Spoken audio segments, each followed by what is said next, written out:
Number 34 first class Telugu text book. బంక, గజం, తలం, బలం. గతం, గరం, ఆగం, జరం. రజతం, ఉంగరం, మంజర, ఉరగం.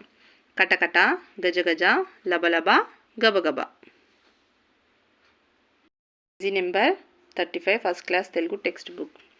కింది అక్షరాలు కలిపి చదవండి, రాయండి. గతం, గరం, గజం. బలం, బకం, బలగం. జత, జలగ, జలజ. రకం, రజతం, రజం. ఉంగరం, బలగం, ఆటంకం. గరం, ఉంగరం, రజతం. Page number 36 first class Telugu text book. వాక్యాల్లోని బొమ్మల పేర్లు చెప్పండి. గీతల మధ్య బొమ్మ పేరు అందంగా రాయండి. తాతవేలికి ఉంగరం ఉంది. గుడి గంట మోగింది. తల అనగా శిరస్సు. గళ్ళలోని అక్షరాలతో పదాలు రాయండి. బకం, ఉంగరం, కంజర, గరం, తల. లత, రంగ, తబల, తగరం, జలగ.